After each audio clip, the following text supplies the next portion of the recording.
Okay, what I'll be making today is steak chili. And basically this is going to be about a 4 to 6 serving dish. And instead of using ground hamburger, we're going to actually use top sirloin steak. And I do have a meat grinder for this. If you don't, you're going to want to cut this up into nice small pieces for your chili. So basically we're going to start our ingredients here with a pound of top sirloin steak, or you can use any other type of steak that is fairly, or mostly I should say, lean. You don't want to use a really tender cut of steak because of all the marbling or the fat that's throughout it. It will make your chili a bit greasy, so you want the lean, or a leaner cut patio steak. Any type of inexpensive steak usually will work good for this. So we'll start out with a pound of steak, in this case top sirloin. We'll go to our ingredients here: half teaspoon of garlic, a teaspoon of salt, and this is just regular salt. You can use seasoning salt, kosher, whatever you prefer. Approximately a tablespoon of chili powder. Chili powder kind of varies. It depends on how infused you would like your chili flavor to be, the actual chili seasoning. So that's kind of an optional tablespoon if you want a little less. If you want a darker chili, you add a little more of that. And then we're going to go with 1 can of great value chili beans here. And then an 8-ounce can of great value, no salt added tomato sauce. You can just use regular tomato sauce. Then we have a bay leaf. This looks like 2, but they're small, so that's equivalent to about 1 bay leaf. 1 teaspoon of Worcestershire sauce. 1 tablespoon of white vinegar. Half cup each of onion diced up, and bell pepper. And, or I'm sorry, 1/4 cup each. That equals a half. So this here is a 1/4 of onion, 1/4 of bell pepper diced up. And then for our beans, I don't have any canned beans, so what I'm going to do is just use red kidney beans, and I'm going to soak those for about 4 to 6 hours because kidney beans are very firm. So I'm going to soak those prior to putting those in the chili. And then also we have 16 ounces of skinless tomatoes. Now these were just frozen tomatoes from a buddy of mine with the garden. So that's where these came from. Some tomatoes that were passed on from some friends of ours out here. And we're going to use those in our chili, and that's about 16 ounces, or about a pound. And those are peeled. You can leave the skin on them if you like, but I peel those off. Another optional ingredient for this is jalapeno peppers. If you like a spicier chili, you can use jalapeno peppers or any other type of peppers. I'm not going to use any in this particular pot. The last time I made some chili, I used a pepper in it, and it was overwhelmingly spicy. Another deal that's optional is a packet of chili seasoning mix. This here is good if you are not good at seasoning with chili powder, because chili powder can make or break a pot of chili. If you put way too much, it'll ruin the whole pot. If you don't put enough, you have to keep adding and adding and adding, and it's really easy to go wrong with chili powder. Yeah, so if that's the case, this here packet will season, I believe it's 1 pound of meat, so you can just as well use this packet if you'd like. And then this here is an optional seasoning, which I will be using meat tenderizer, since this is a top sirloin, a tougher cut steak. We're going to put that on there and let it marinate for a little bit before we grind it up. And then if you want to use accent in your chili, you can. That'll give it a little enhanced flavoring. And I won't be using that in this particular pot of chili. Sometimes I do, sometimes I don't. But I won't be using it in this. We're trying to use the last of this, and then we're going to be done using accent. So we'll go ahead and get started. First of all, by seasoning our steak. And then when you do brown your meat, you want to keep in mind, some people like to just brown it as is. I would suggest seasoning your meat first and then browning it. Otherwise, your meat is not going to have as much flavor throughout the chili. The chili will, but the meat won't. So you can add your garlic, your onion, some of that in there with the meat. You don't have to put it all, but well, that's optional, however you want to do it. So we'll go ahead and get started with our steak chili. Okay, so what I'm going to do here basically is hit our steak up with a little bit of meat tenderizer. And also, I failed to mention black pepper. This is a black red pepper blend. I'm going to season our meat with that as well. And we got a little bit of our salt. And I'm going to use some kosher salt. Actually, for the seasoning of the meat, I'll put that other salt in the chili. So use some of the kosher salt here. Like I say, you want to season your meat, preferably because you don't want your meat to be bland throughout the chili. And I'm going to hit it with my Jenny meat tenderizer. Get that in there.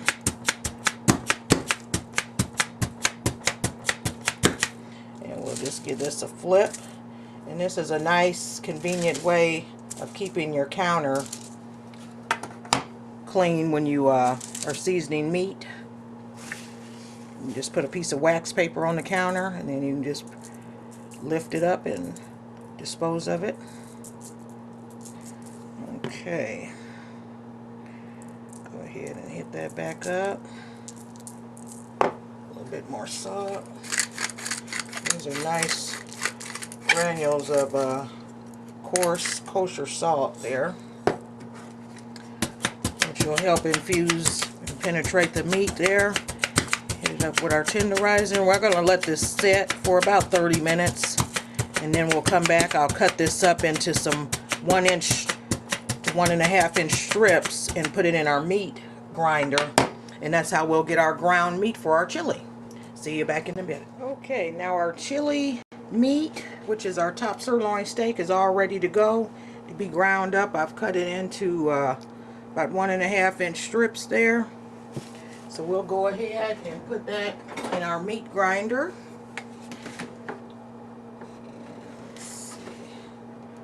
Go ahead and turn that on.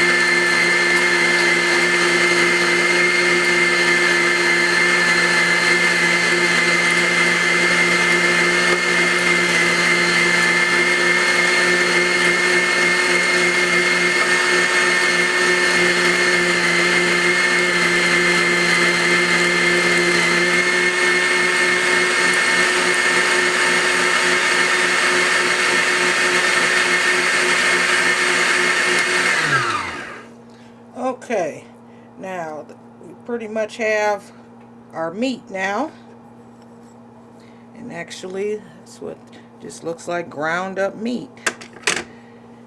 And that's, like I say, that's about a pound.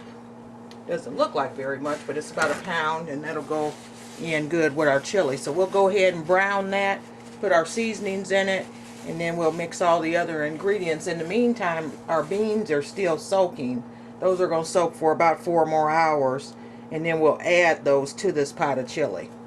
Okay, now our ground beef, or ground steak I should say, is done, and that's how that came out. So we're going to just go ahead and mix everything together, all the other ingredients. Get that out of the colander, put that in there.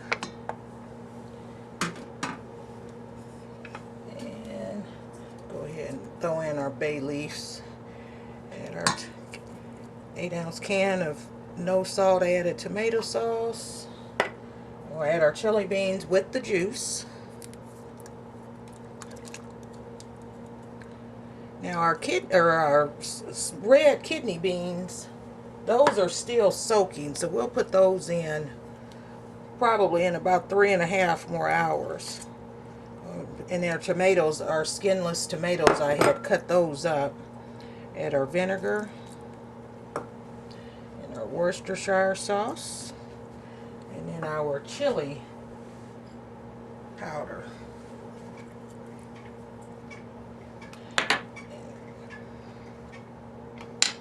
And then one thing I failed to mention, and we can do that at this point, is add a simple cup of water.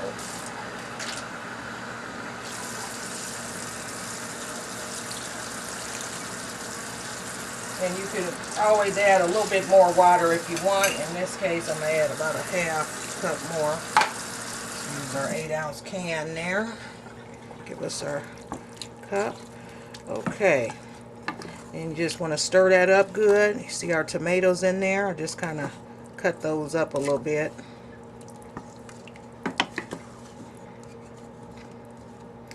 And the way the color of this, I can already tell I'm going to probably be using more chili powder in this.